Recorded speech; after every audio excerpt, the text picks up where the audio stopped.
Hello friends, uh, welcome all.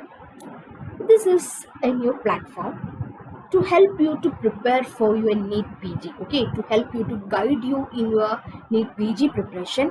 And this platform is brought to you by the Brainiac classes. Okay, so they are now starting the new venture, that is the NEET PG preparation for you people as well as for me. I'm also preparing for my NEET PG. I myself, Dr. Asni, I completed my MBBS from Kerala, right, or from Government Medical College, Kannur. Right now, I am preparing for my NEET PG along with you people. Okay, so we are going to prepare for our NEET PG with the help of Brainiacs classes. Okay, so today we will start the first session, that is physiology. Okay, so let's see the chapters that we have to study in physiology. Okay, so let's see the list of the chapters that we have to study in physiology. There are actually 8 chapters in physiology. Okay, 8 chapters in physiology. 8 chapters. It is for my easiness, right? I have clubbed some chapters together. Okay, total if you say it will come around 11 12. Okay, but for my easiness I have clubbed some chapters together, so all together I get 8 chapters. Okay, so we will see the 8 chapters. One is the general physiology. We will be studying about the receptors, about the cellular fluids, about the diffusions, the transport, okay, the cell membrane transport. Okay, so such topics. Then comes the nerve muscle physiology, where we will seeing the membrane potentials of the nerve. We will discuss about the muscles, different skeletal muscles, smooth muscle, cardiac muscles, okay, everything. Then comes the central nervous system and sleep. Okay, in central nervous system we'll see the different types of pathways. We'll study the functions of the lobes of the brain, about spinal cord, everything. Then the fourth chapter is blood and series. Right, in this chapter we'll see all the hematological parameters, the function of heart, what is cardiac cycle, everything related to blood and heart. Right, the fifth one is the respiratory system. We'll be seeing the lungs, the diffusion coefficient, how respiration occurs, how ventilation occurs, everything. Then comes the genitourinary system, where in the genital part we will be discussing the male reproductive system as well as the female reproductive system, and in the urinary part we will be discussing the renal system, okay, the functions of renal physiology, right?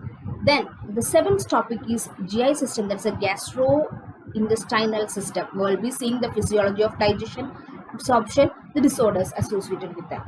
And finally we have to discuss about the endocrine system. We'll be seeing the different hormones, okay, the various types of hormones, their physiological action, what happens if there is increase in hormones, what happens if there is decrease in hormones, everything. And finally we will discuss about the exercise physiology. Okay, so this is what you have to study in physiology for your NEET or next test. Understand? Right, so today we are going to start with the general physiology. Now we'll see what we have to study in general physiology. Okay, if you ask me, the general physiology, I have divided it into 6 topics. Okay, 6 topics. Okay, so the first topic is cell membrane.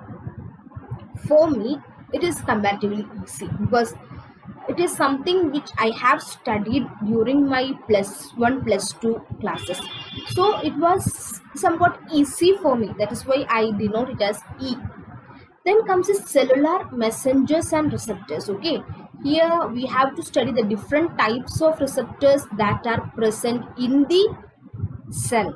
Okay, in a cell, if you take a cell, what are the different types of receptors that are present in a cell and how these receptors act? That is why the means of cellular messengers. Okay, for me that topic was okay, because we need to memorize something, we need to understand something, so it is actually a topic which has both concepts and facts. Okay, now comes about the membrane transport, how transport occurs between the cells or along the cell membrane. That is what we have to discuss in the membrane transport.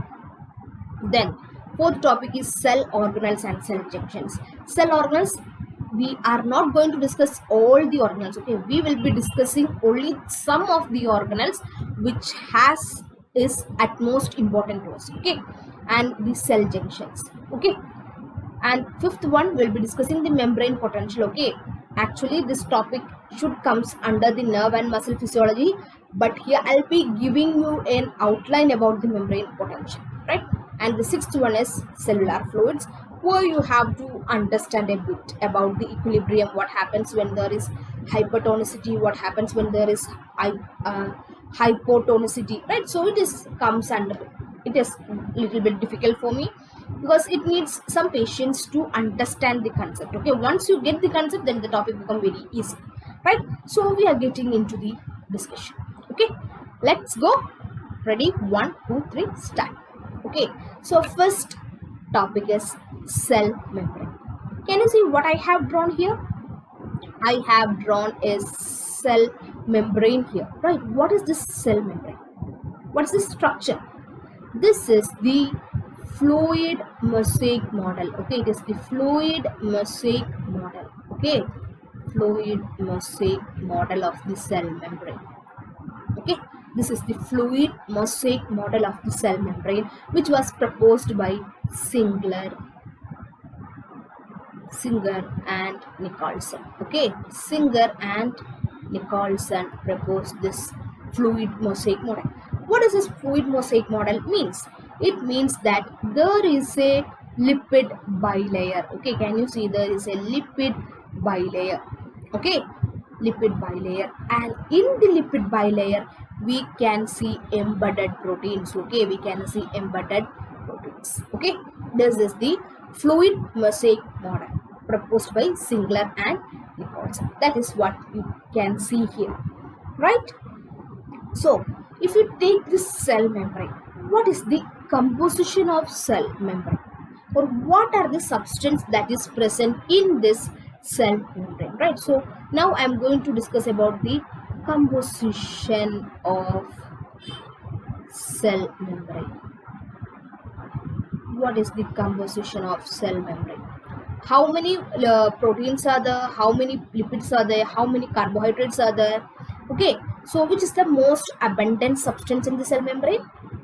The most abundant substance in the cell membrane, generally speaking, okay, generally speaking, the most abundant substance is proteins. Okay, these proteins will constitute how many percentage?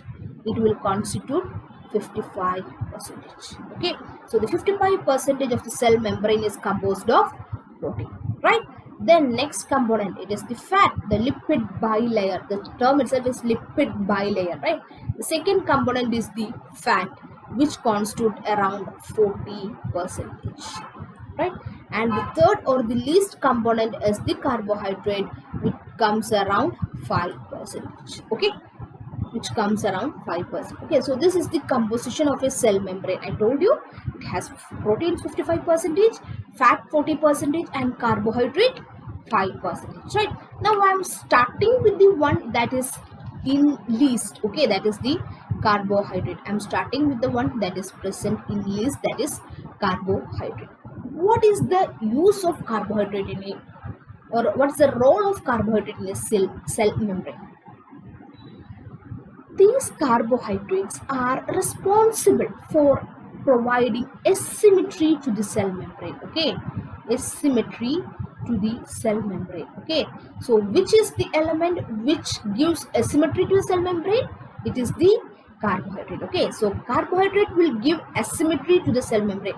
Second function, it is responsible for immune reactions. Okay, the immune reactions in the cell occurs due to carbohydrates. Understand? So this is about the role of carbohydrate in cell membrane. One is it provides asymmetry, and second is immune reactions. Okay, now we'll move on to the second one, that is the lipids. Okay, what are the different types of lipid that you can see in a cell or a cell membrane? There are three types. Okay, actually there are three types of lipids you can see in a cell. First one, or the major one, they are the phospholipids. Okay, the phospholipids are the major ones. Okay, phospholipids. Now the second one, they are the glycolipids. Okay, the glycolipids are the second one, and the third one is the cholesterol. Okay, cholesterol is the third one. Okay, so these three are the lipids, derivatives of lipids that is present in the cell. Okay, now I'm going to discuss a bit in detail about the first one, that is the phospholipids. Okay, phospholipids. Right, about the phospholipids. So I'll be discussing the different types of phospholipid. The first type of phospholipid which I'm going to discuss is the lecithin. Lecithin. Where have you heard about this lecithin? It is right. It is the surfactant, the major surfactant. Right, the major surfactant which is present in the lungs is nothing but lecithin. Okay, lecithin. Right. So this is the major phospholipid. Okay. And what is the chemical name for this lecithin? It is phosphatidyl choline. Okay, the phosphatidyl choline is termed as lecithin, right? And if what happens if there is decrease in lecithin in a newborn will lead to hyaline membrane disease, right? Hyaline membrane disease or respiratory distress in newborn, right? So that was the first phospholipid, that is lecithin. The second phospholipid, that is after lecithin you have choline. No, it's not choline. Okay, the second one is sphingomyelin. Okay, the second one I want to discuss is sphingomyelin. Sphingomyelin. What about sphingomyelin? It is the minor surfactant. Okay, this is also present in lung. Okay, it is the minor surfactant. Okay, that is present in the lungs. Okay, sphingomyelin is the minor surfactant. Right. Now, if you take the lecithin sphingomyelin ratio of a fetus, if this ratio is more than 2, it means the fetus have adequate lung maturity, right? This is a test. This lecithin sphingomyelin ratio is a test to detect the lung maturity in fetus, right? So if the ratio of lecithin by sphingomyelin or lecithin is to sphingomyelin is more than 2, it means there is adequate lung maturity in the fetus. Understand? This is about the second one. Now the third one is phosphatidylserine. Okay, phosphatidylserine.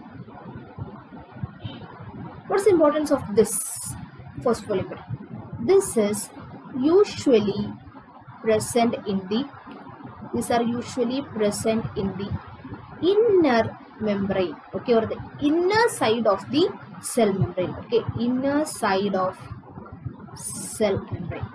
But if you see this phosphatidylserine in the outer surface, what does this indicate?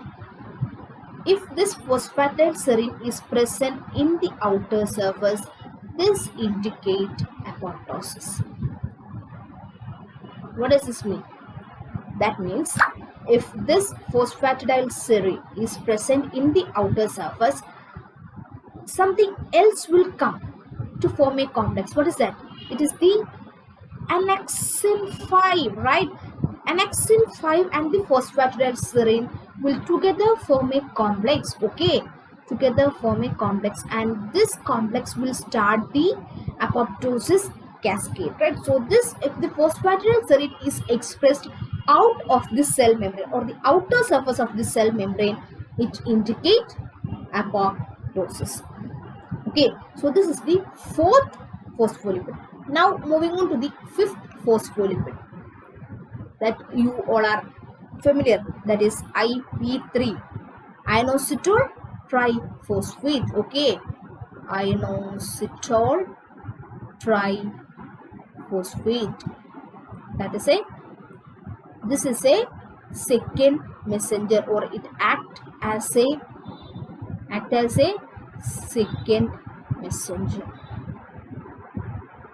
Act as a second messenger, right? Now the sixth phospholipid is cardiolipid. Okay, cardiolipid. Where can you see this cardiolipid? It is abundant in the mitochondria of the heart. Okay, mitochondria of the heart cells. Okay, the cardiolipin is abundant in the mitochondria of the heart cells. What's the importance of this cardiolipin? Have you heard about the VDRL test? Right? We do this test to diagnose syphilis. Syphilis. We do this test to diagnose syphilis. Which organism? Trypanoma pallidum.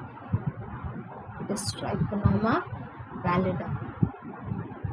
Okay, right. And what is the element which you use? It is the, or which you detect, is the anti-cardiolipin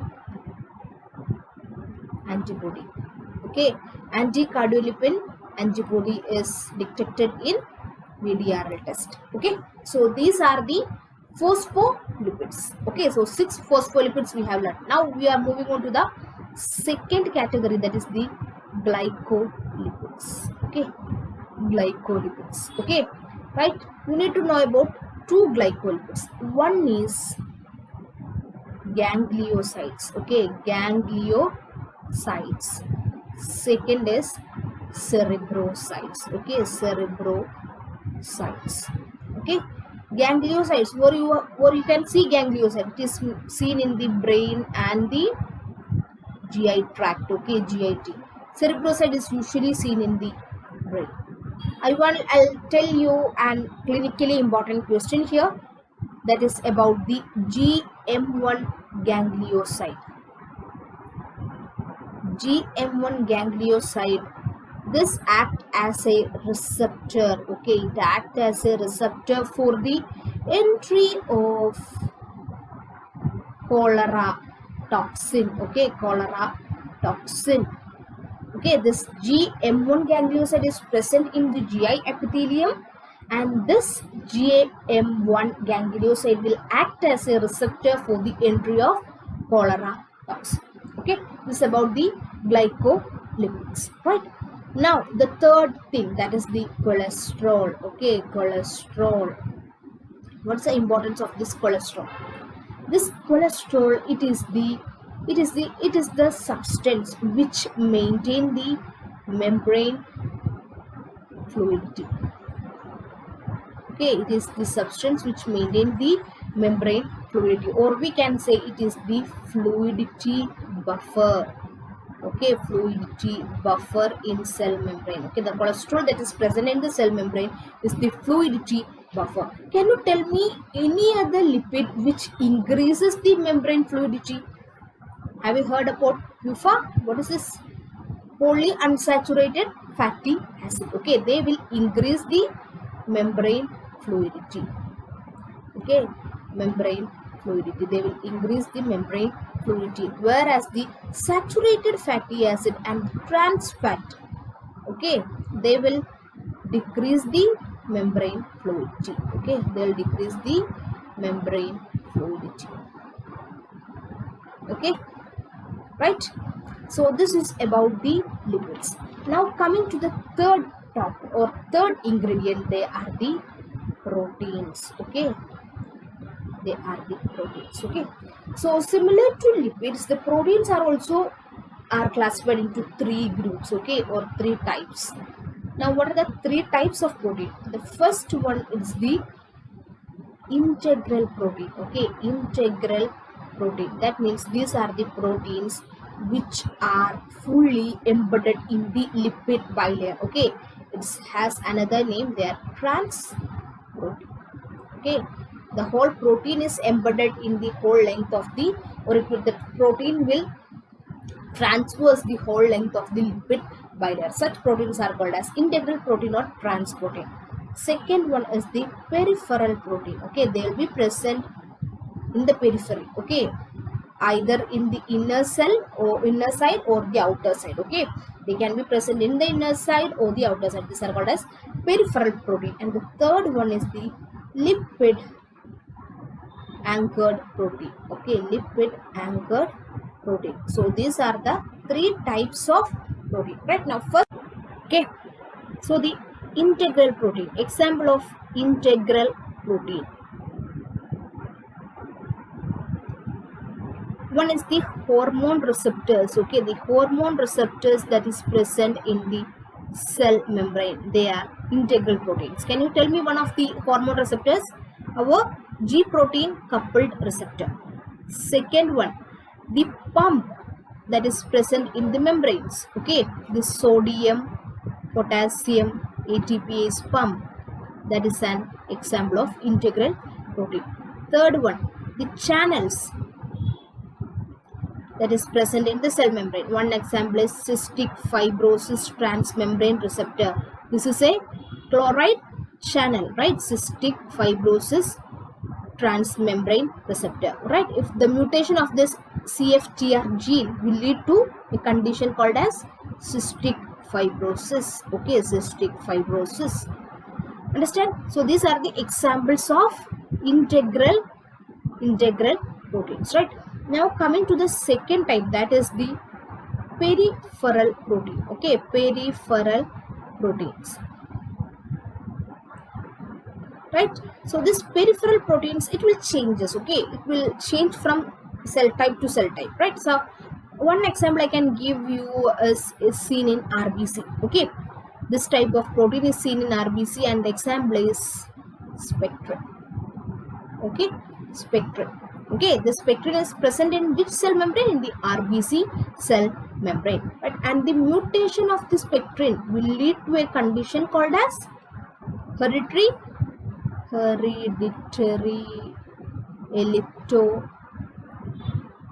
elliptocytosis. Hereditary elliptocytosis. One more example is there, that is angrin.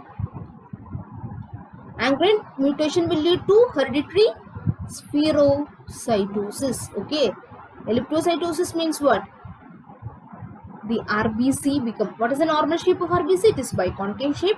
Instead of biconcave shape, the RBC which doesn't have the spectrin, normal spectrin in their outer surface, they will have an elliptical shape. Similarly, if the RBC doesn't have angrin, they will have spherical shape, right? Since these RBCs are abnormal RBC, they will get destroyed in the spleen, resulting in hemolytic anemia. Okay, this is the example of peripheral proteins in RBC. Now, one more protein is there that is present in the muscle, that is called as dystrophin. Okay, dystrophin. And the mutation or absence of dystrophin will lead to a condition called as Duchenne muscular dystrophy. Okay, Duchenne muscular dystrophy. This is a condition, a genetic condition that occurs due to mutation of the protein dystrophin. Okay, what's the features? There will be skeletal muscle weakness. Okay, skeletal muscle weakness. Can you tell me a sign that is showed by a person who having Duchenne muscular dystrophy?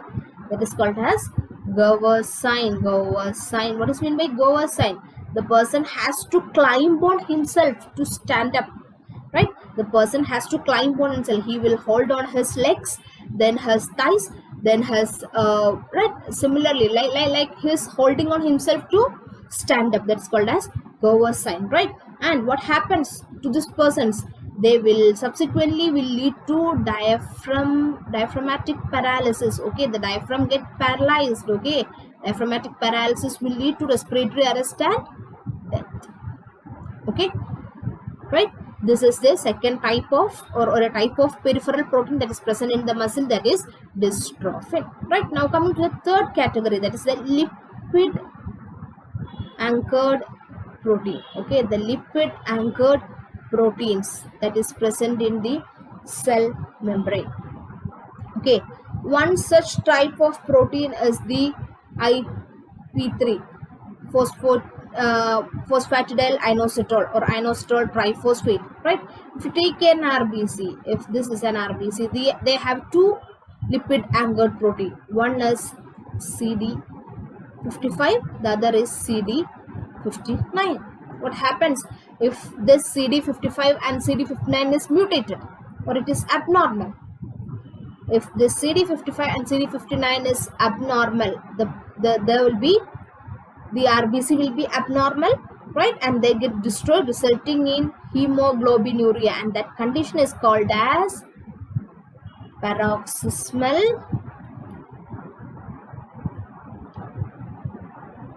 nocturnal hemoglobinuria.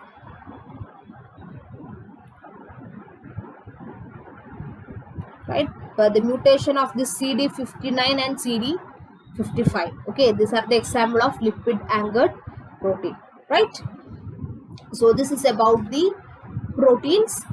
Okay, so we have discussed the carbohydrate, lipids and proteins in the cell membrane. Now my next question, can you tell me the example of a cell which has high lipid to protein ratio?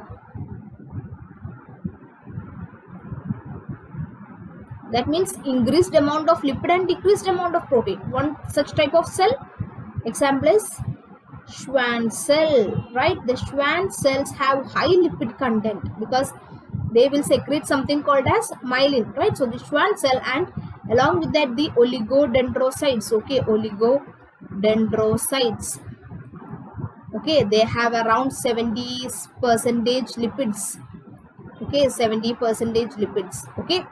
The Schwann cells and oligodendrocytes have around 70% lipids in their cell membrane, right? Similarly, the cells which has high proteins, high protein is to lipid ratio. The cells which have high amount of around 76% of proteins. Example is the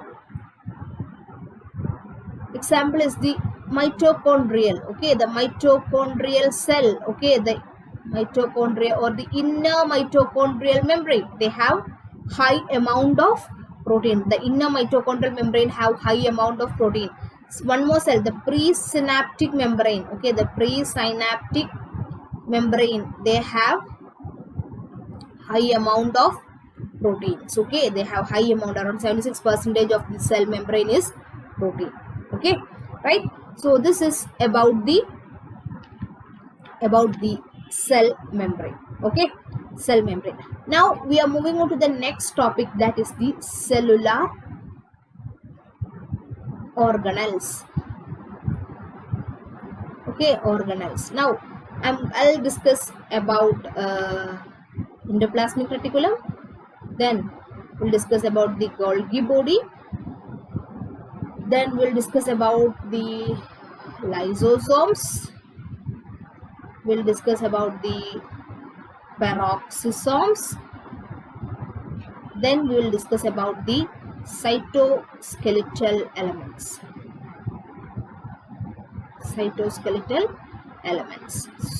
Okay, only these 5 structures will be discussing. First we will start with the endoplasmic reticulum, okay, endoplasmic reticulum, right? So endoplasmic reticulum we have studied, right? This endoplasmic reticulum has we have two types of endoplasmic reticulum. One is the rough endoplasmic reticulum and smooth endoplasmic reticulum. This is from your +2 knowledge. Rough endoplasmic reticulum which have ribosomes, okay, smooth endoplasmic reticulum no ribosomes, right? So first I am going to discuss about the rough endoplasmic reticulum. It has ribosome. Ribosomes means what? It is associated with protein synthesis, right? The protein synthesis, okay. So the protein synthesis occurs in the rough endoplasmic reticulum, right?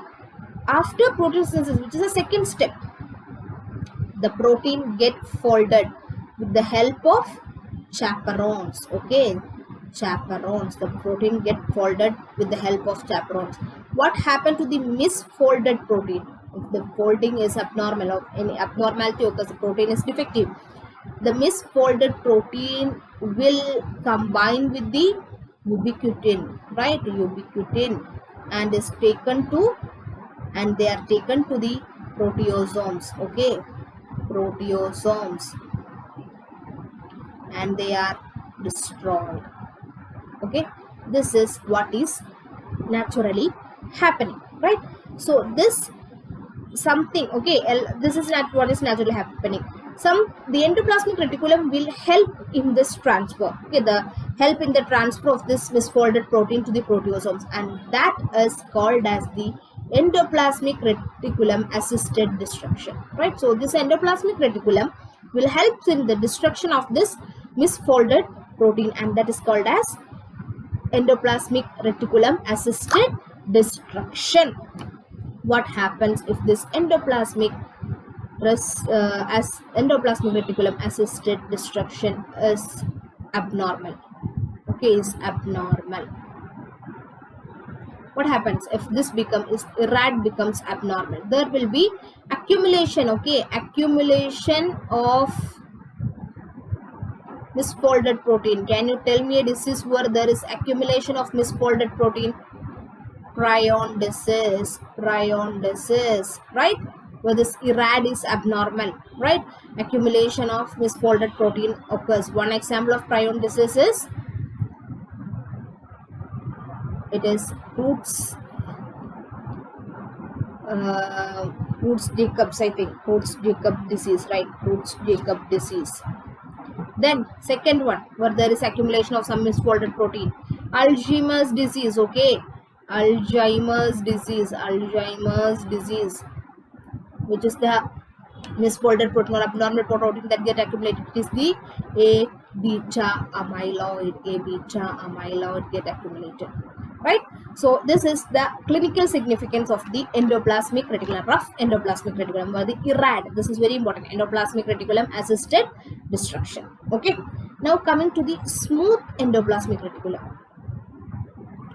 Smooth endoplasmic reticulum. What is the function of the smooth endoplasmic reticulum? This is associated with the steroid synthesis, okay, steroid synthesis, right? Steroid synthesis. Then any other function, like in case of liver, okay, in case of liver, the smooth endoplasmic reticulum is helps in the detoxification of toxins, okay, detoxification of toxins, okay, detoxification of toxins.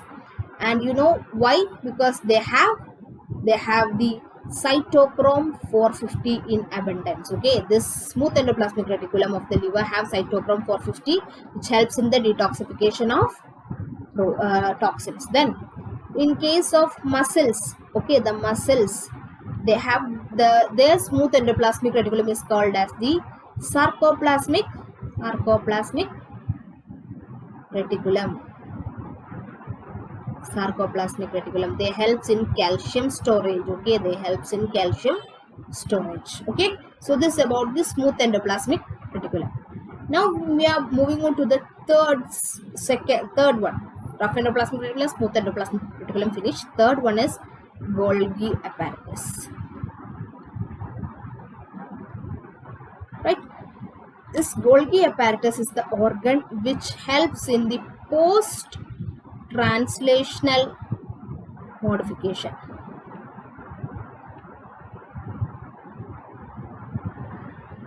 Right? Translation means what? The final protein is formed, right? The protein is formed. Now the post-translational modification is done in the Golgi apparatus. Actually, two types of post-translational modifications are done. One is glycosylation.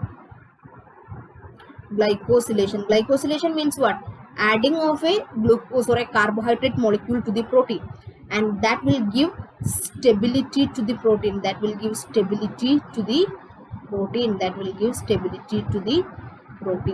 Right? Now the second type of modification is called as a sorting.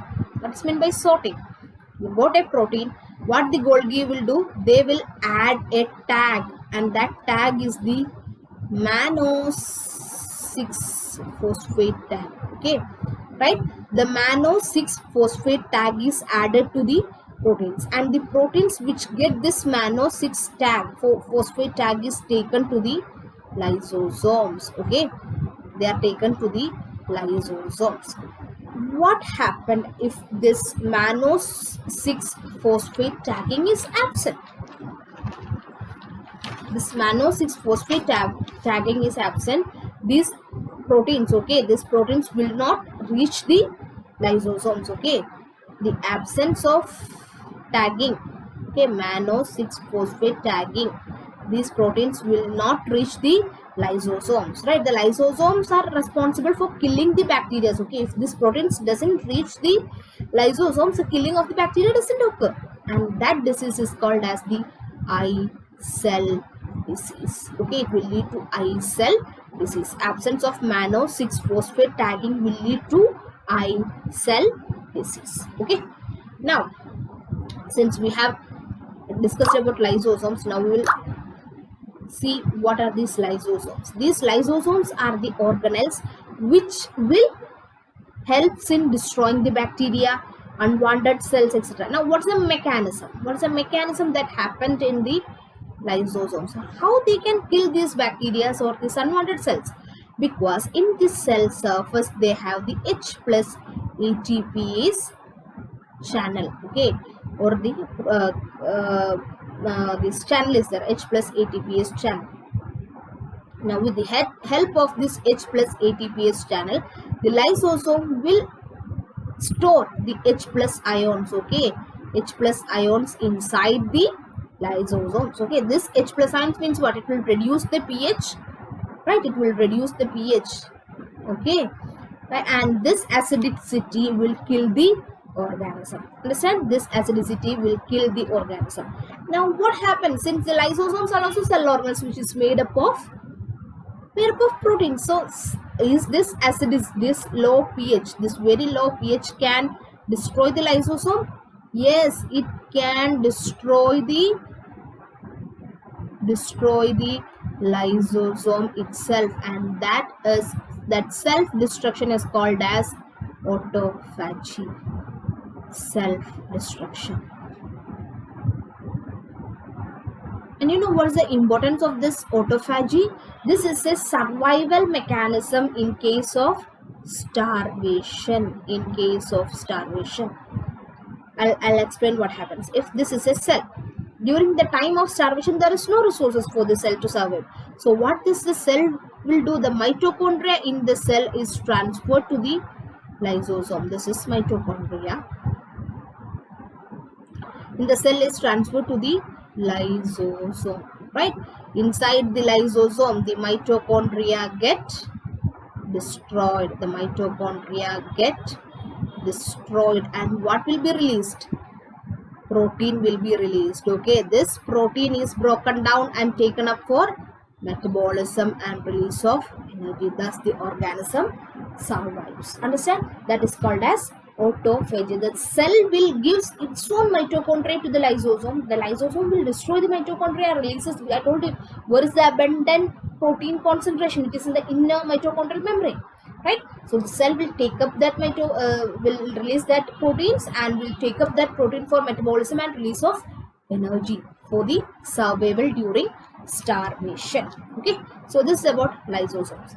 Now moving on to the next cell organelle, that is peroxisomes, okay. Simple organelle, peroxisome. Here what happens? The free radicals, okay, or the peroxysides, okay, they get destroyed, okay. The free radical destruction occurs. The peroxysides, the H2O2, they will get destroyed here. And what is the enzyme that destroy this free radical? That is catalase. Can you tell me a drug form of catalase? Answer is pseudo catalase. Drug form of catalase is pseudo catalase, which we use for vitiligo. Okay, this is the drug form of catalase, that is pseudo catalase, right? Peroxisome has one more function, the oxidation, okay. In peroxisome, oxidation of long chain and very long chain fatty acids occur, okay. The long chain and very long chain fatty acid occurs in the peroxisomes, okay, right? So if there is absence of phytanic acid oxidase. Okay, phytanic acid oxidase. This is an enzyme which will helps in the oxidation of phytanic acid, right? So this absence of phytanic acid oxidase will lead to a disease called as Refsum's disease. Okay, this is a peroxisomal storage disorder, Refsum's disease. Understand? Absence of phytanic acid oxidase enzyme, right? So this is about the peroxisomes. Now coming to the cytoskeletal elements, right? What are the cytoskeletal elements? These are the elements that is present in the cell which will give support to the cell. Okay, actually there are three types of cytoskeletal elements. Okay, three types. The first one is the microtubules. Okay, microtubules, they are the largest. Okay, the microtubules are the largest. The second one is the intermediate filaments. Okay, intermediate filaments, they are the smallest. Sorry, they are the most abundant ones. Okay, the intermediate filaments are the most abundant ones. Okay, they are the most abundant. And third, you have the microfilaments, they are the smallest one. Okay, smallest ones. Now first I am going to discuss about the microtubules. Okay,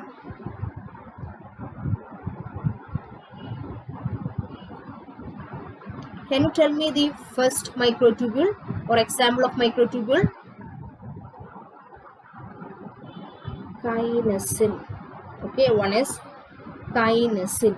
Where can you see this kinesin? This kinesin is responsible for the anterograde axonal transport. Anterograde axonal transport. Okay, kinesin. One example is kinesin. Second one, dynein. This is responsible for retrograde axonal transport. Okay, axonal transport.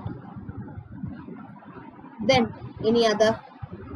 This dynein is present. Dynein is present in the cilia, right?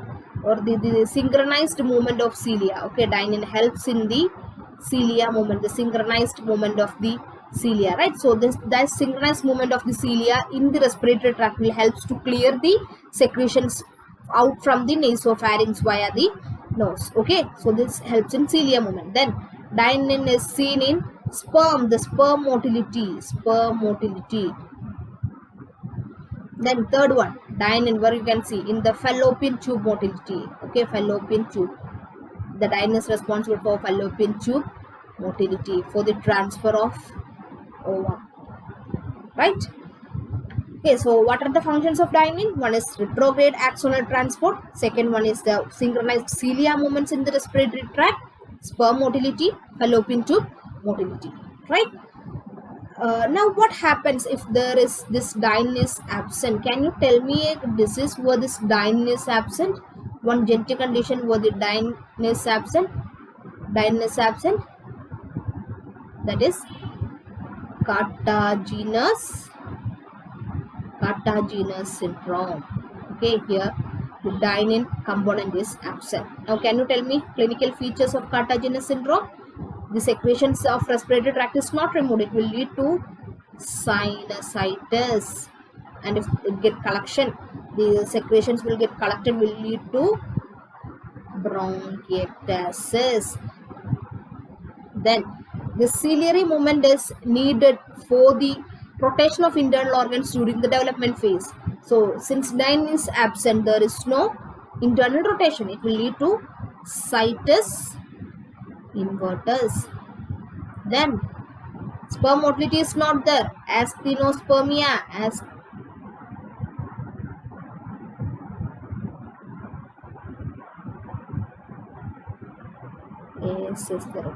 Asthenospermia will lead to infertility. Okay, infertility. Okay, this is the clinical features of cartaginous syndrome due to absence of dynein. Okay, now coming to the third example of Sorry. Okay, coming to the third example of the microtubule, that is tubulin. Third one is tubulin. What is the function of this tubulin? It is helps in the chromosomal movements in cell division. Okay, chromosomal movement during cell division. Okay, so the tubulin helps in the chromosomal movement during cell division. That means if I can inhibit this tubulin, I can stop this chromosomal movement. Am I right? If I'm going to inhibit the tubulin, I can stop this chromosomal movement. What I'm going to do is, can I use it in any clinical purpose, like the anti-cancer drugs, right? The anti-cancer, if I want to stop the progression of the cell division, I need to stop tubulin, right? So the tubulin inhibitors are used as anti-cancer drug. Can you tell me an example? Vincristine, which is a vinca alkaloid.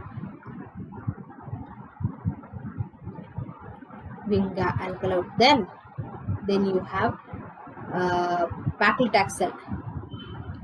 Paclitaxel is a taxane, right?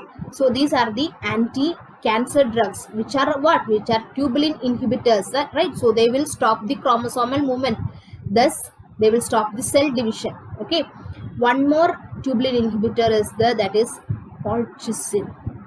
And where you will use this? You will use this for gout. Okay, it's also a tubulin inhibitor used for gout. So this is about the microtubules. Okay, microtubules. Now we are going to discuss about the microfilaments.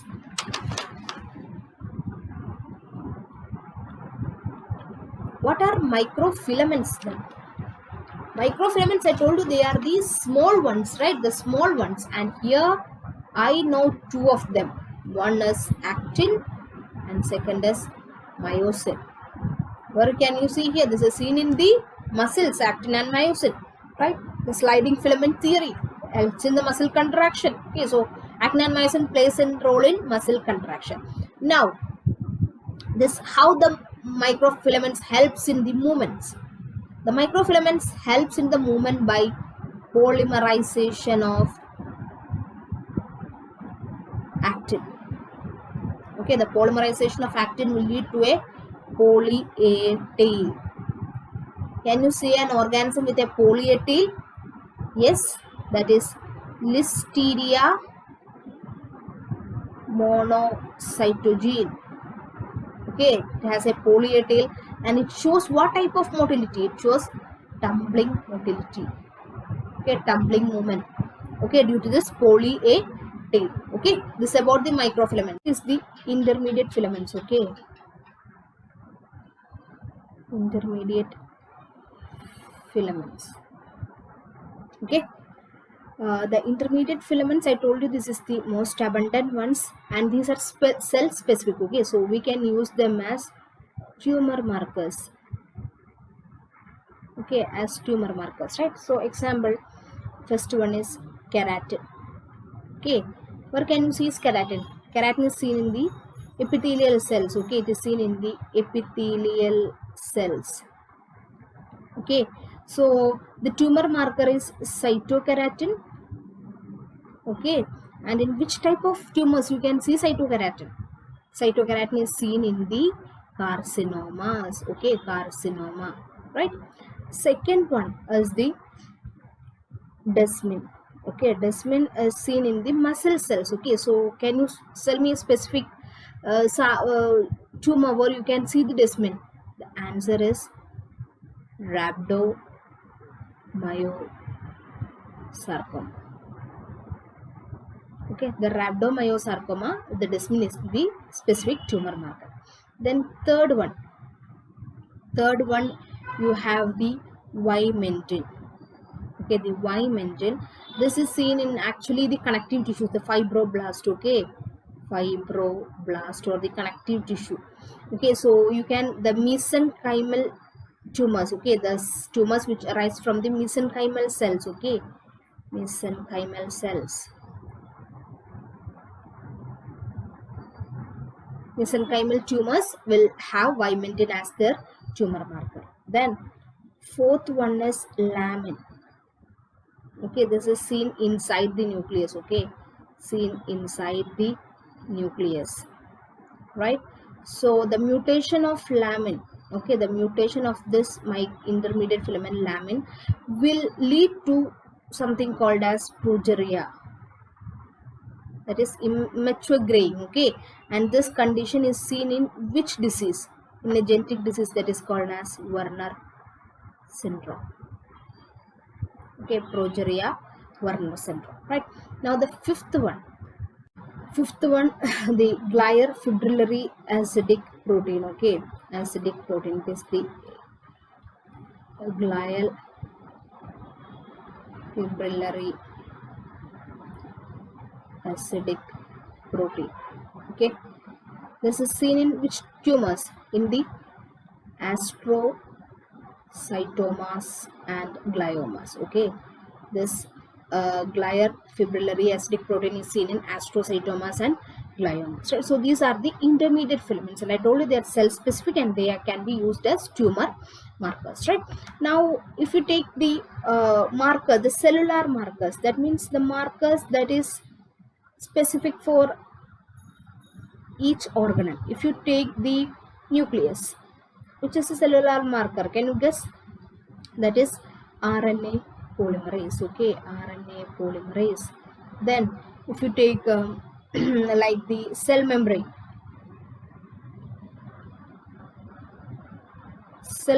then it is the sodium potassium ATPase. Okay, that is the marker for cell membrane. Now if you take the lysosome, it is acid phosphatase. Okay, acid phosphatase. Then peroxisomes, it is catalase, right? Golgi body, it is galactosyl, not galactile, it is galactosyl transferase. Okay, it is galactosyl transferase, right? Similarly, the endoplasmic reticulum, it is glucose 6 phosphate. Then cytoplasm is lactose dehydrogenase LDH. Okay, so these are the cellular markers. That means the marker which is specific for each cell organ. Okay, so we have completed cell membrane and cellular components. Now we are moving on to the cell junctions. Okay, cell junctions. Okay, cell junction. You know, cell junction means it is a connection between cells. Okay, and this cell junction can be broadly divided into connection between or cell to cell connections or cell to basement membrane connection. Okay, basement membrane connection, right? The connection can be between two cells or a cell and its basement membrane, right? Now what are the cell to cell connections? If you take the cell to cell connection, they are zona adherens. Second is the zona occludens. Then third is the gap junction. Okay, gap junction, right? Along with the zona adherens, similar to zona adherens, we have one more thing, that is desmosomes. Okay, so the cell to basement membrane connection include hemidesmosomes and the cell adhesion molecule. Can you tell me which are the cell adhesion molecules? What are the cell adhesion molecules? Actually, the cell adhesion molecules are 3 in number. What are the 3 cell adhesion molecules? They are integrins, selectins, and Catharins. Integrins, selectins and catharins. Okay, so these are the cell adhesion molecules and cell basement membrane connection. Now we'll see the cell to cell junction or cell to cell connections. Okay, as the zona adherence. The zona adherence, it is the connection is between or it is connected, the cells are connected with the help of actin filaments. Okay, it is connected with the help of actin filaments. And I told you the zona adherence is similar to one more, it is the desmosomes. Okay, desmosomes. Here the cells are connected with the help of intermediate filaments. Okay, intermediate filaments. Okay, and this desmosomes are seen where it is there is stress areas. Okay, like in the skin, in the heart, in the uterine cervix. Okay, that these are the areas where you can see desmosomes, right? And the proteins involved, what are the proteins? It includes desmoglin and desmocolin. Desmocolins. Okay, these are the proteins involved in zona adherence. Okay, now second one is zona occludens. Okay, occludens. What is the other name of zona occludens? It is tight junction. Okay, tight junction. Tight junction, we know since it is tight junction, it doesn't allow the movement of substances along with it. So which part the substances will move? It will move along the sides of the cell. Okay, the paracellular movement. Okay, paracellular movement. Okay, is shown in the tight junctions. Okay, because it is very tight, the junction is very tight, so the substance will not move via the junction, so they will move along the sides of the cell, and that's called as paracellular movement, right? Now where can you see the zona occludens? Seen in, it is in the blood-brain barrier, right? In the choroid plexus.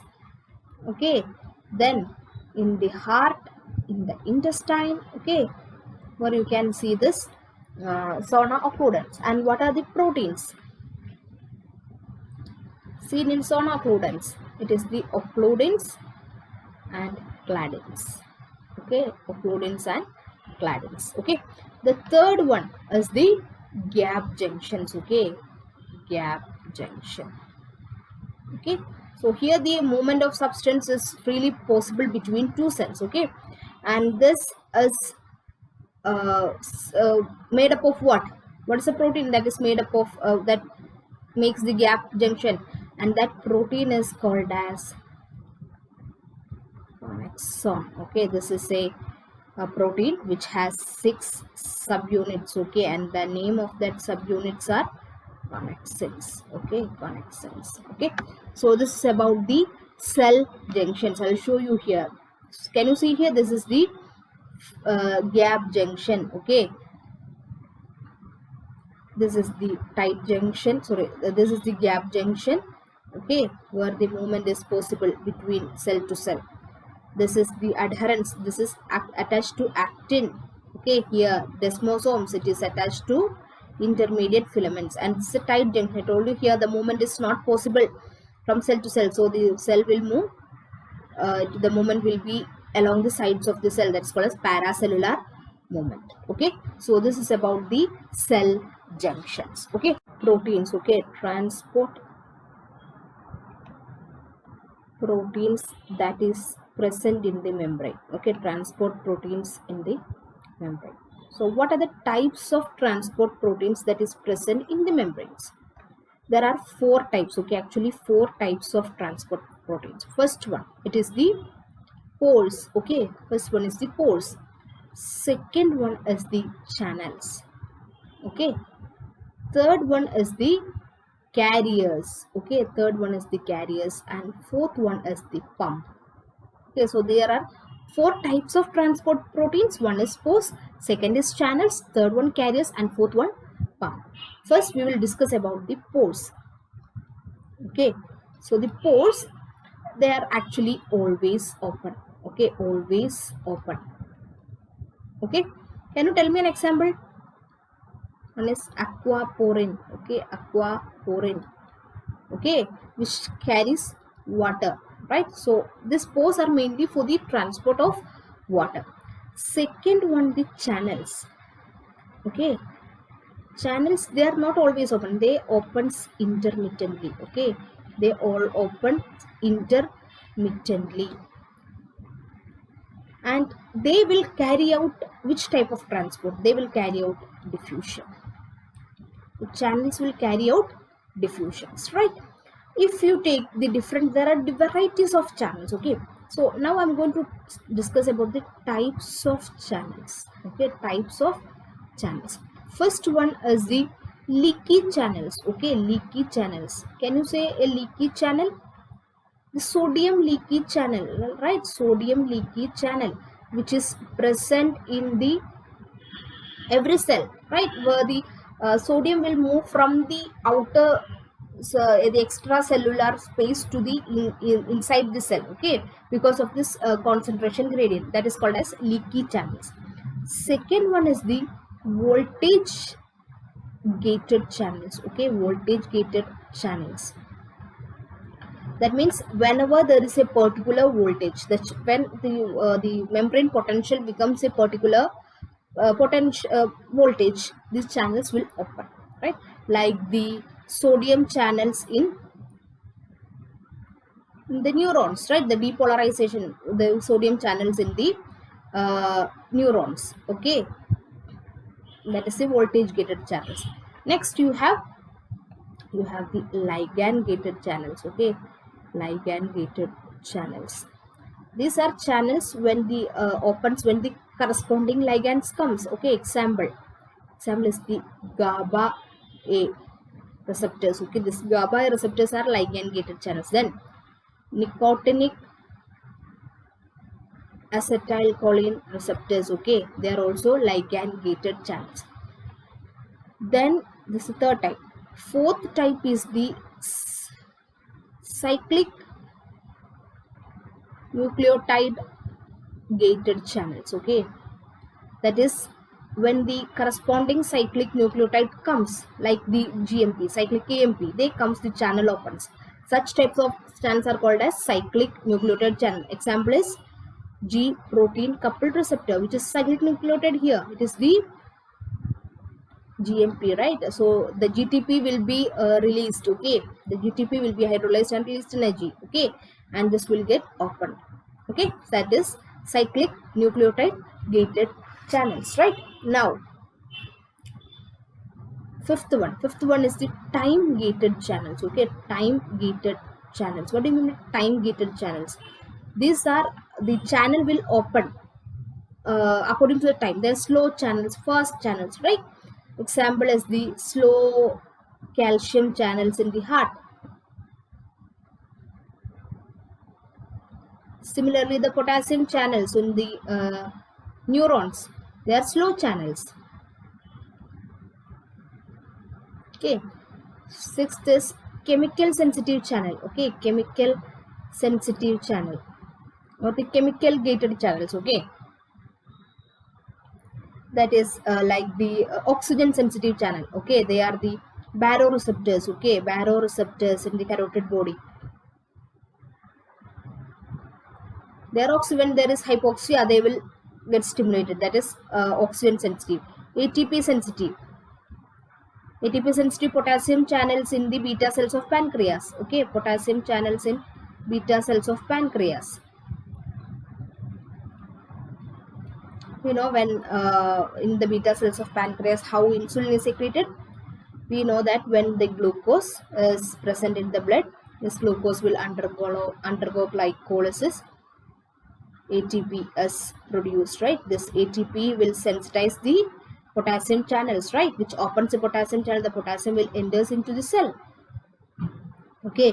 And this will opens the voltage gated calcium channel, right? This voltage gated channel, calcium channel opens, the insulin is released out, okay. This is how the insulin is released in the beta cells of pancreas, okay. So there is ATP sensitive potassium channels inside the beta cells of pancreas.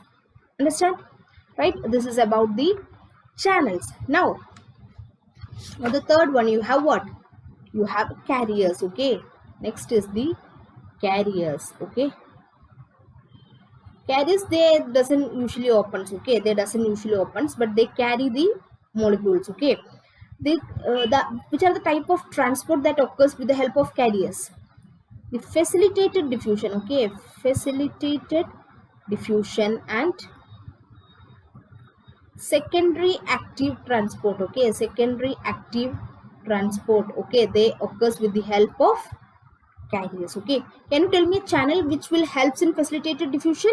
Answer is GLUT, right? The glucose transporters. Okay, facilitated diffusion, they will helps in facilitated diffusion. Secondary active transport, this is GLUT. Okay, the sodium glucose transporter, right? That is a carrier which will helps in secondary, that helps in the absorption of glucose along with sodium. Okay, so these are the carrier ones which will help in facilitated diffusion and in the secondary active transport. Right, now coming to the fourth one, they are the pumps. They, in which form of transport they will help? They will helps in the primary active transport. Primary active transport, example is the sodium potassium pump, sodium potassium ATPase, then H plus ATPase. Okay, then you have the SERCA, which is present in the sarcoplasm. Okay, the calcium ATPase, that is the SERCA. Okay, so these are the examples of pumps. So these are the various types of transport proteins which is present in the cell membrane. Understand? Various types. Okay, now coming to the transport processes. Transport processes. So what are the types of transport that occurs in the cell? The transport process can be divided into two types. Okay, one that occurs across the membrane. Okay, across the membrane between the cell. Then there is a second type of transport which occurs along the membrane. Okay, along the membrane. Okay, understand? So the transport process can be divided into two groups, one that occurs across the membrane and one that occurs along the membrane, right? So what is the transport processes that occurs across the membrane? It is two types, or this type of transport is also called as the vesicular transport. Okay, vesicular transport. Okay, and what are the examples of vesicular transport? If the transport occurs into the cell, it is called as endocytosis, and if it occurs out of the cell, it is called as exocytosis. Okay, so this is the transport process that occurs across the membrane. Okay, and that is also called as vesicular transport. And I told you, if the transport is occurring out of the cell, okay, something is given out of the cell, it is called as endocytosis. Something is taken into the cell, it is called as exocytosis. Okay, now coming to the transport along the membrane. Here the membrane plays an action. Okay, so the transport which occurs along the membrane, it includes osmosis, diffusion and active transport. Okay, osmosis, diffusion and active transport. So broadly I can say it is divided into passive transport and active transport. Okay, in the passive transport we have osmosis and diffusion. Okay, that part I will discuss later. Now we are going to the transport process that occurs across the membrane, that is the vesicular transport. First I am going to discuss about the endocytosis. Endocytosis means something is taken into the cell, right? It's taken into the cell. If the particle that is taken into the cell is a solid particle, then we call it as phagocytosis. Okay, phagocytosis. Okay, phagocytosis, the term meaning is cell eating, right? If the taken particle is a liquid form, then we call it as pinocytosis, and that is called as cell drinking. Okay, cell eating and cell drinking, right? Now which are the different forms of endocytosis, or different mechanisms in endocytosis? Okay, different mechanisms in endocytosis. The first mechanism is called as the constitutive mechanism.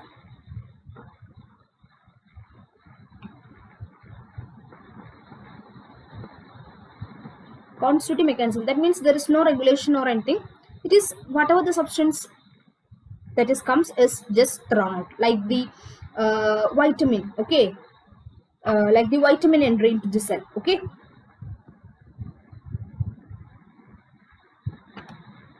Vitamin entry into the cell, okay.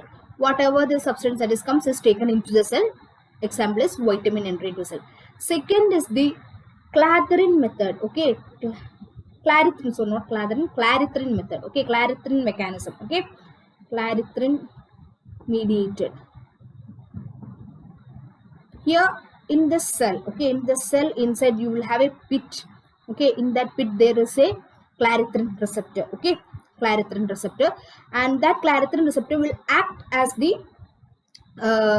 a stimulus, okay, or this the substance will come into this clathrin receptor, that is called as clathrin mediated endocytosis. An example where you can see the LDL intake in steroidogenic cells, okay, steroidogenic cell, okay, that is clathrin mediated. Then third one is calveolin mediated mechanism. It is mediated by a substance called as calveolin, and example is folate intake, okay, folate intake, right. So these are the various types of mechanism that you can see in endocytosis. Now coming to the exocytosis mechanism in exocytosis. What are the mechanism that you can see in exocytosis? There are only two types, okay. One is constitutive, or we can call it as non-regulated. Exocytosis means something is thrown out of the cell, right? Then you have regulated or non-constitutive.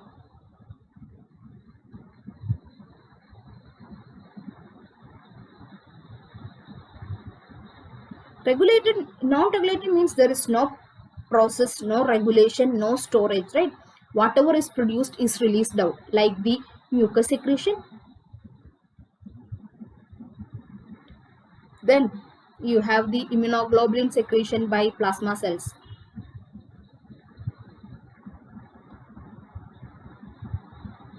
Okay, these are constitutive or non-regulated.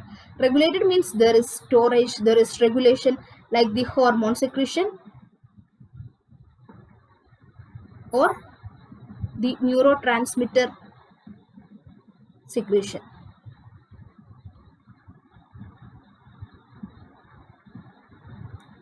Okay, understand? So this is the mechanism that you can see in exocytosis. But remember that all exocytosis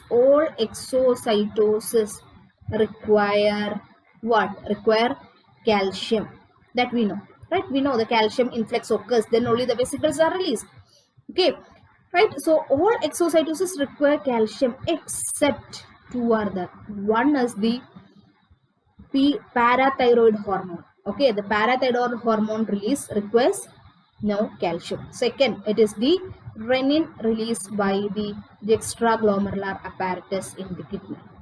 Okay, so for the release of these two, there is no need of the increased intracellular calcium. All other exocytosis required increased level of the intracellular calcium. Understand? Right? Then along with calcium, which is one more other important substance that is required for exocytosis, it is the snare protein. Okay, snare protein also required for the release of substances or exocytosis. Okay, so this is about the vesicular transport. Okay, we are talking about the vesicular transport here. Now we are going to talk about the other transport, that's the transport that occurs across the along the membrane. Okay, that occurs along the membrane. Okay, the transport that occurs along the membrane. This transport, I told you, it can be broadly divided into passive transport and active transport. Okay, passive transport means what? It doesn't require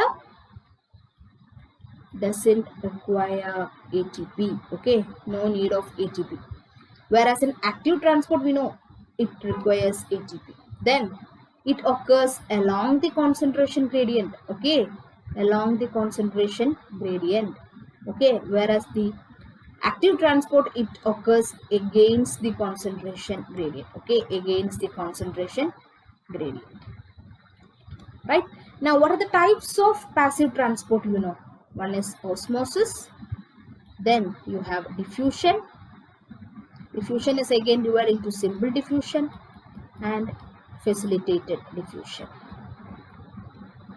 Active transport, you have primary active transport and you have secondary active transport. Okay, primary active transport and secondary active transport. Now we are going to discuss one by one. Okay.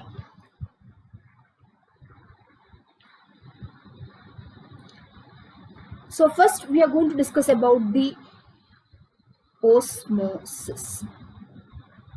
Okay, osmosis.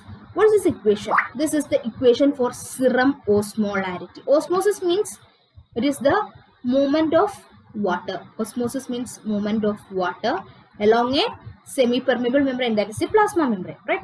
So if you take the serum osmolarity,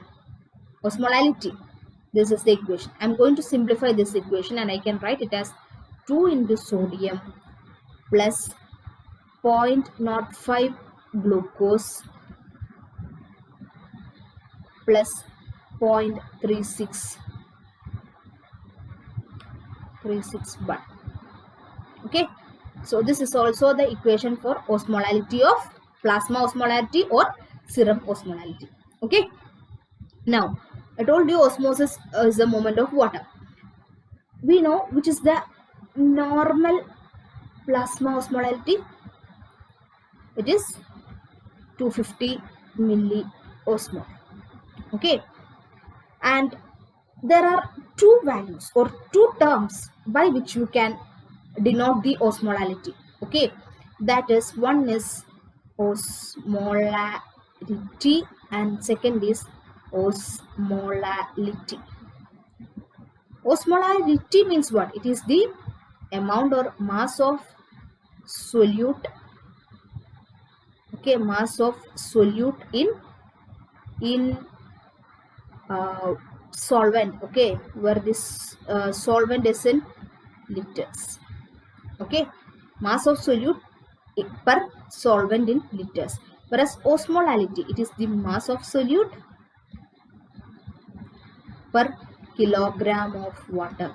Okay, per kilogram, that is in weight. Okay, that means this osmolality, it does not change with temperature. Okay, pH. Okay, it doesn't change with any of this because it is given in kilogram, whereas osmolarity is expressed in liters. Okay, right? ml per milligram per liter, whereas osmolarity it is milligram per kilogram. Okay, right? Now this is about the osmosis. Now coming to the second one. Second one is the diffusion. Okay, what is happening in diffusion? Here there is movement of solutes. Okay, from higher concentration to lower concentration. Okay, higher concentration to lower concentration, right?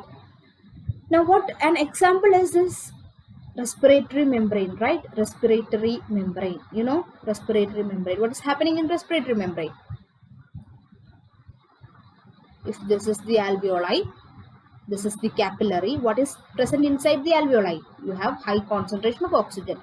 So this oxygen will diffuse into the capillaries, right? Similarly, what is there inside the capillaries? You have carbon dioxide. This will diffuse out into the alveoli. This is respiratory membrane and example for diffusion, right? What you need to know in diffusion is something called as Fick's law. What is this Fick's law? That is influx. That is influx is J. it is equal to, that's this minus sign denotes from high concentration to low concentration. Okay, it is dA into delta C by D. What is this D? D is diffusion coefficient. Then what is this A? A is the surface area. Then delta C is the concentration gradient, and D is the thickness of the membrane. Okay, thickness of membrane, right? That means if the surface area increases, the diffusion will increase. Can you see here? Surface area, it is directly proportional. Surface area increases, diffusion will increase. Thickness of the membrane decreases, diffusion will increase. Okay, this is called as Fick's law. One more thing, the diffusion is directly proportional to the solubility of the solutes in lipids. Okay, if the lipids or the solute is more soluble in lipid, means it will diffuse more easily. Okay, and it is inversely proportional to the size of the molecule. Okay, size of the molecule, right? So this you need to know, right? The diffusion is directly proportional to solubility in lipids, and it is inversely proportional to size of the molecule, right? This is about simple diffusion. Now we are moving on to the facilitated diffusion. Okay, facilitated diffusion.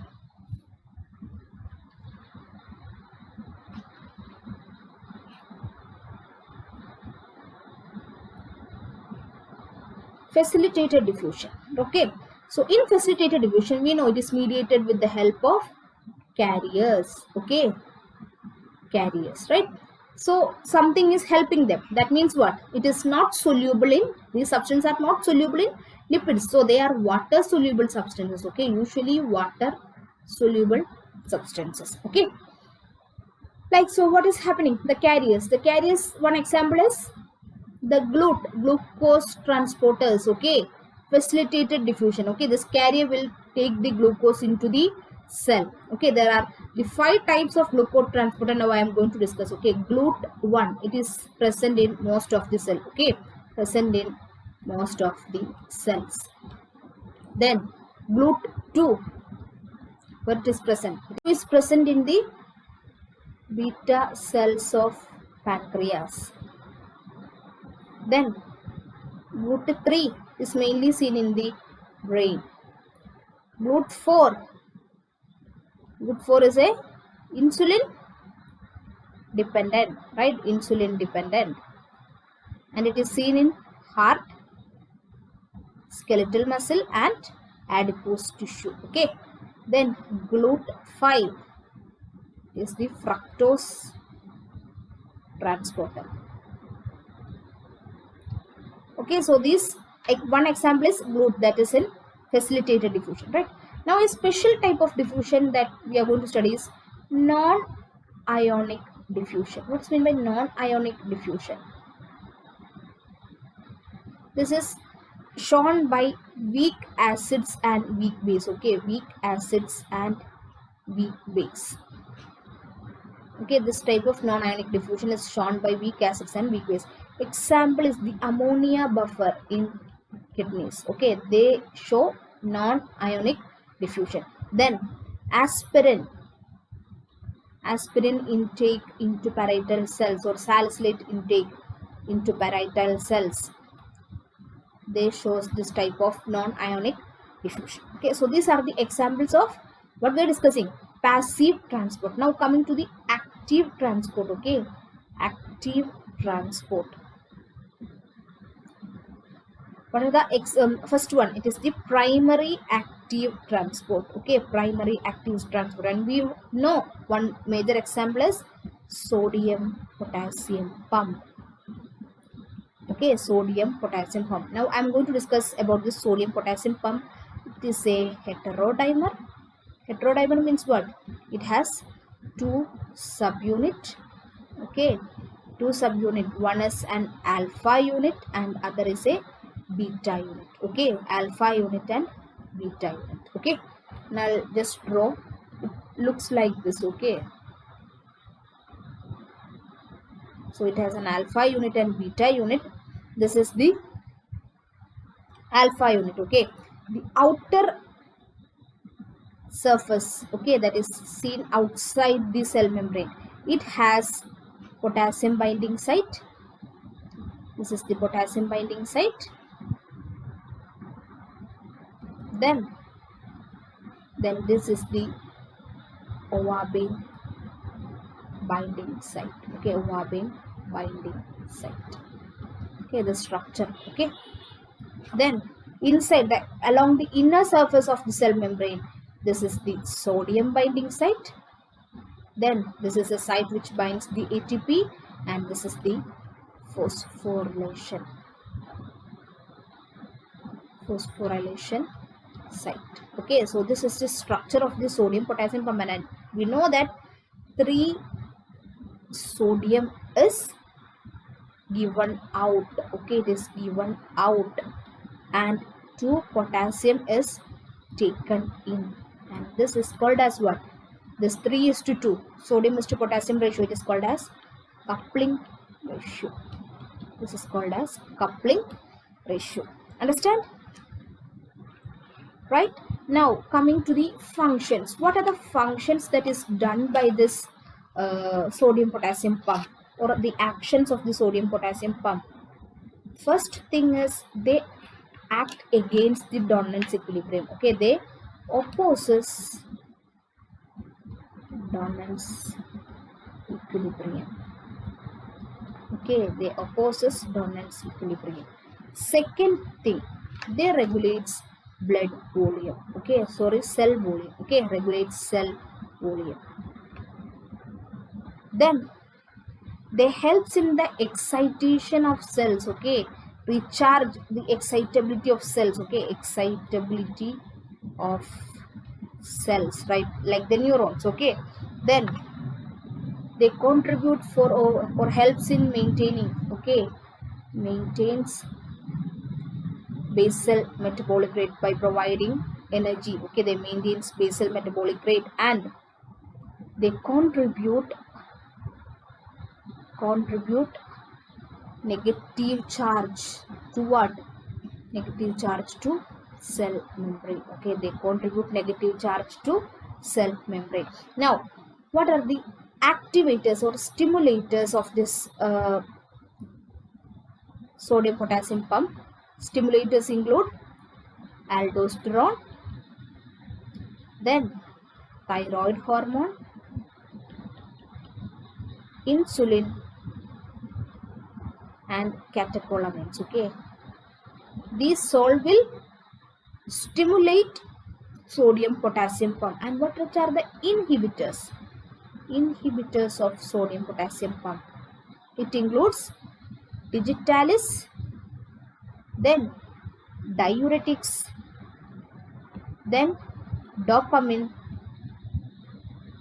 in kidney. Okay, dopamine in kidney, then and DNP. Okay, these will inhibit sodium potassium pump. Okay, so the stimulators and inhibitors of sodium potassium pump are the primary active transport. Now coming to the secondary active transport.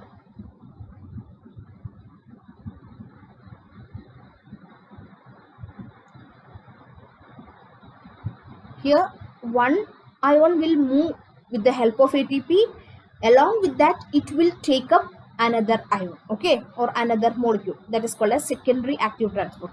If the movement of the ions, so two carrier, okay, two solutes are carried, okay, two molecules are carried, okay, if these two are carried in the same direction, then we will call it as symbol or co-transporter. Okay, or co-transport. If these two solutes are carried in the opposite direction, then we will call it as antiport or exchanger.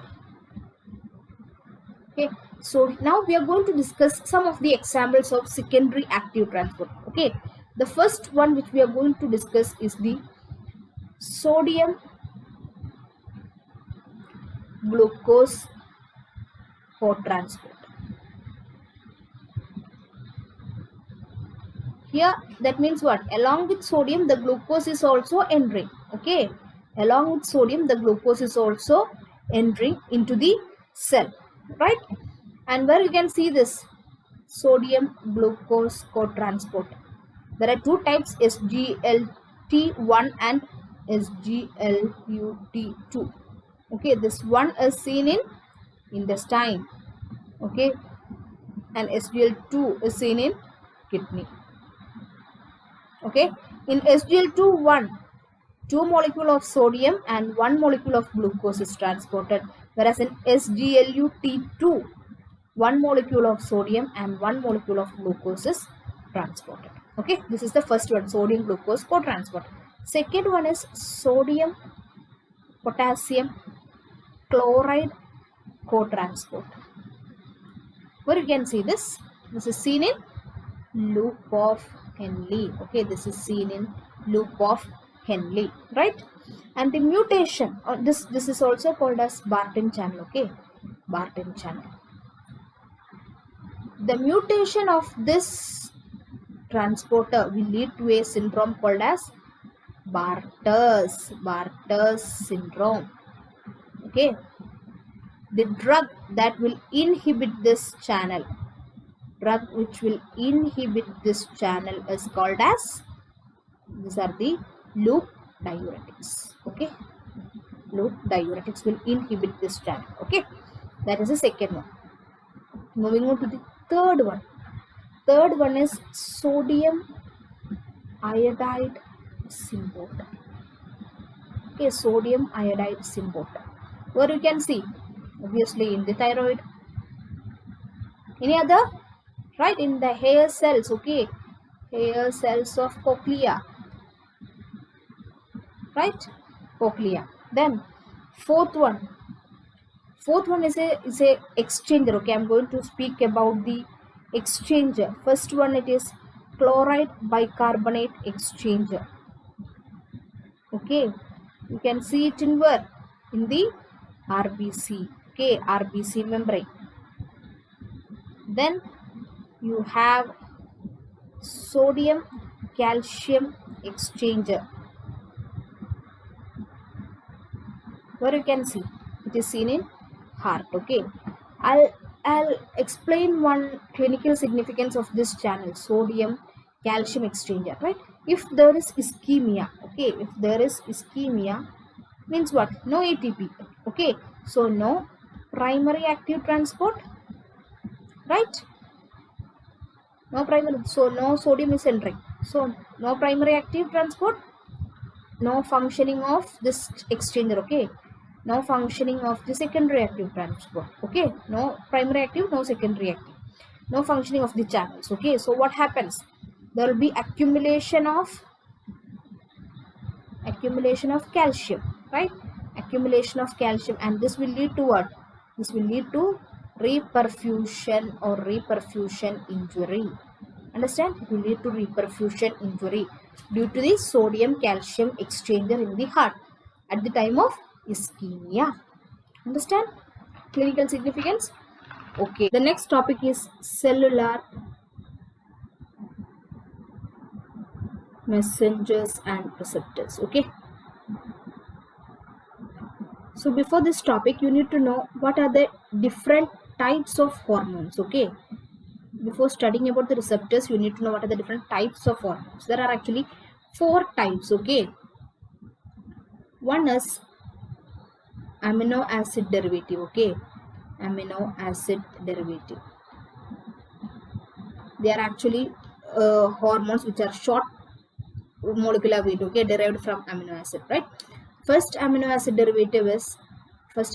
tyrosine, and the derived hormones are T3 and T4. Right, then the catecholamines like epinephrine, norepinephrine,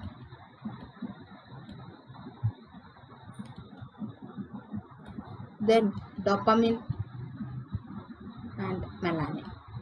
Okay, so these are the amino acid derivative hormones of tyrosine. Okay, second is tryptophan, which is the hormone that is derived from tryptophan. It is serotonin. okay, 5-HT, right, serotonin. Then third one from arginine, it is nitric oxide, okay, nitric oxide is derived from arginine. Okay, so these are the amino acid derived hormones. Second one is the protein derivatives, okay, protein derivatives, okay. These hormones are actually consist of proteins, okay. Example is insulin, which has around 51 amino acids. Then parathyroid hormone, which has around 84 amino acids.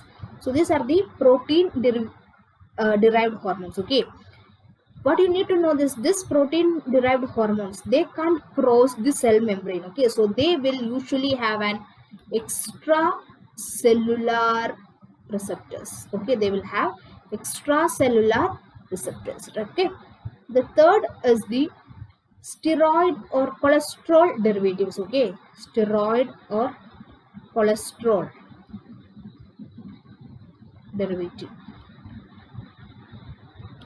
You have the sex steroids, then you have the glucocorticoids, mineralocorticoids, okay. What's the specialty of this ones? They are easily lipid soluble, right? So they will have intracellular receptors, okay, intracellular receptors. And finally you have the vitamin, okay, vitamins, which is vitamin A and vitamin D. Both are lipid soluble, so they will also have intracellular receptors, okay, intracellular receptors, okay. So we have studied about the hormones. Now coming to their receptors. Receptors are of actually extracellular, that means outside the cell, okay, extracellular, and intracellular receptors, okay, intracellular receptors. What is the specialty of this extracellular receptors? We know these receptors can't, the hormone will comes and binds with this extracellular receptors, okay, and then they will produce a second messenger, okay. They will activate a second messenger. This second messenger will goes and do the action. Understand? The hormone can't enter into the cell and do the action, so they will have an extracellular receptors. When the hormone comes and binds with the extracellular receptor, the second messengers are released, okay, and they will do the functions, okay. So what are the second messengers, okay? What are the second messengers? The second messengers are, first one is cyclic AMP, okay. First one is not sorry, it is not cyclic AMP, it is the G protein coupled receptor, okay. First form of second receptor, the second messenger is G protein coupled receptor, okay, G protein coupled receptor. Second one is the tyrosine kinase receptors, okay, tyrosine kinase. Third one is the JAK kinase receptors, okay, JAK kinase receptor. And fourth one is the serine kinase receptors, serine kinase receptor. So these are the four types of extracellular receptors which will secrete what? Which will secrete second messengers, right? Okay, now we will take one by one. The first one which I am going to take is the G protein coupled receptor. Okay, I'll take it in the next slide. Okay, G protein coupled receptor. What do you know about this G protein coupled receptor? We know this is a G protein coupled receptor. It is a receptor having 7 subunit. Okay, not 8. It's a receptor having 7 subunit. Okay, 7 subunit. It is a transmembrane protein having 7 subunits. So it's also called as serpentine receptor. Okay, and this depending upon the hormone that depending on the hormone that is coming, the second messengers that is released by this G protein coupled receptors will vary. Okay, actually there are 3 types of second messengers, that is secreted from this G protein coupled receptors. First one is cyclic AMP, second one is IP3DAG, and third one it is cyclic GMP. Okay, so these are the second messengers that is released from the G protein coupled receptors. Okay, and which is the energy that is utilized in this G protein coupled receptor? It is GTP. Okay, so GTP is utilized as the energy in G protein coupled receptors. Okay, so first one I'm going to take about the cyclic AMP. Okay, this cyclic, when this G protein coupled receptors combines with the hormone, the cyclic AMP are released. How? The alpha subunit, okay, the alpha subunit stimulator. Okay, stimulation of the alpha subunit of the G protein coupled receptor, okay, will cause what? Will causes activation of adenylyl cyclase. Okay, so the alpha stimulation of the alpha subunit of the G protein coupled receptor causes activation of adenylyl cyclase, which will increase the amount of cyclic AMP. Understand? Second is when the hormone comes and binds with the GPCR, the alpha subunit is inhibited. Okay, so it will cause inactivation of adenylyl cyclase. Okay, so that will lead to decrease in cyclic AMP. Okay, now we'll take each one. Okay, we'll take each one. What is happening? What are the hormones which will increase cyclic AMP? One is glucagon. Okay, glucagon will increase cyclic AMP, so it has a role in what? It includes metabolism of glucose. Okay, so it will promote glycogenolysis, right? Second hormone,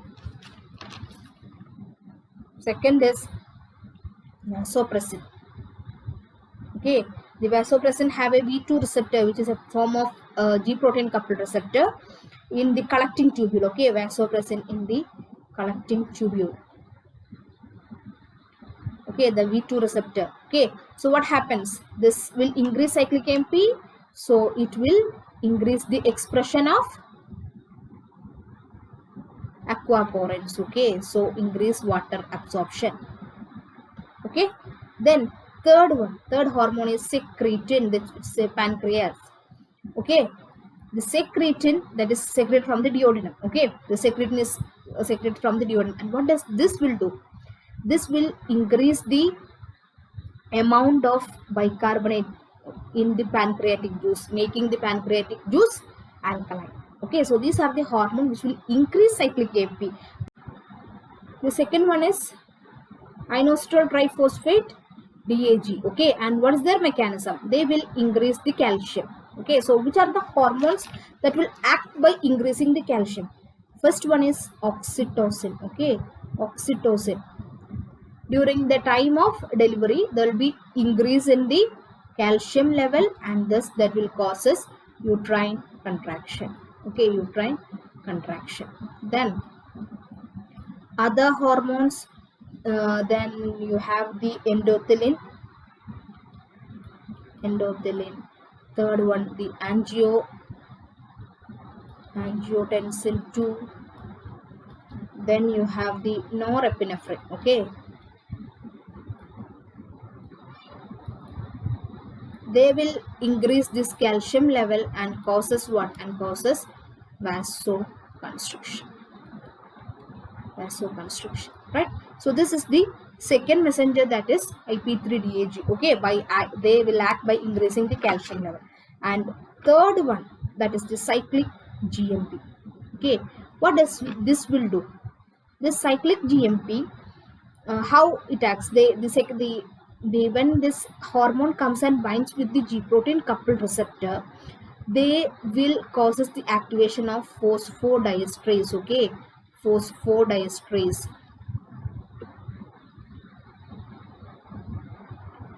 PGE. Okay, phosphodiesterase, and this phosphodiesterase will decrease the amount of cyclic GMP. Okay, now what are the hormones that act via the cyclic GMP? The hormones include, one is the natriuretic peptides. Okay, natriuretic peptides. Then next is the nitric oxide. Okay, nitric oxide. So this will causes what? This will causes vasodilatation.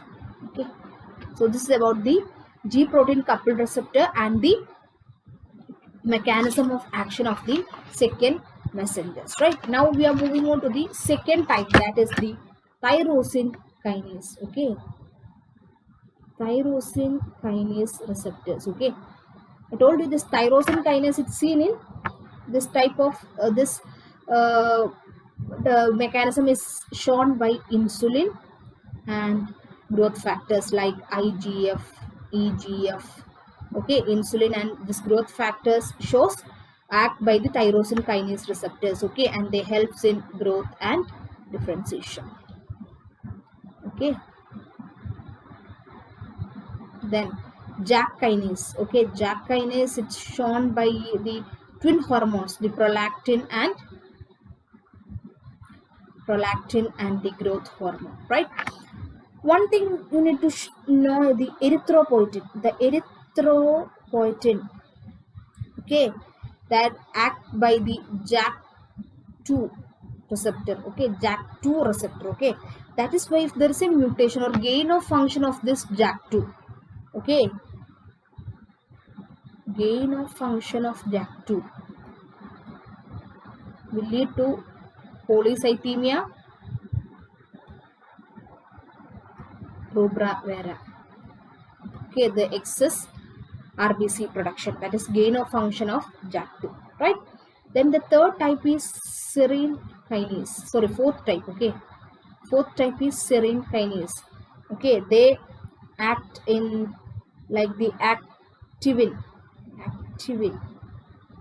which is a hormone or which is a hormone which increases the FSH secretion, and it also the other hormone which act via the serine kinase is the anti-Mullerian hormone. Okay, so these are the hormones that act via the serine kinase. Okay, so we have discussed about the extracellular receptors. Right, now we'll move to the intracellular receptors. Okay, intracellular receptors.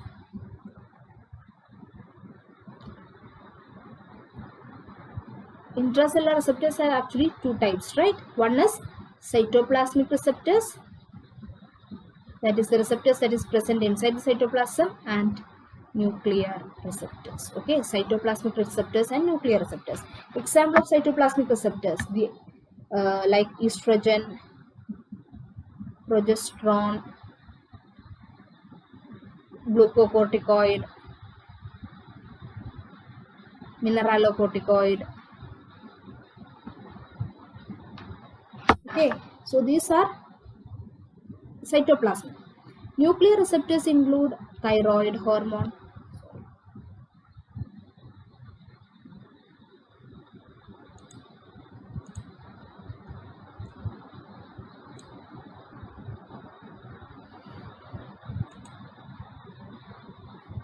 okay, the thyroid hormone, then vitamin A, and next is peroxisome, peroxisomal proliferating activating receptor. Okay, here vitamin B is a cytoplasmic receptor. Okay, so in case of cytoplasmic receptor, you know, this hormone receptor complex is formed. Okay, this hormone receptor complex is taken inside the nucleus and they will act. Okay, here it is directly inside the, it's present in the nuclear membrane. Okay, right, so these are the types of receptors, both intracellular and extracellular receptors. Okay.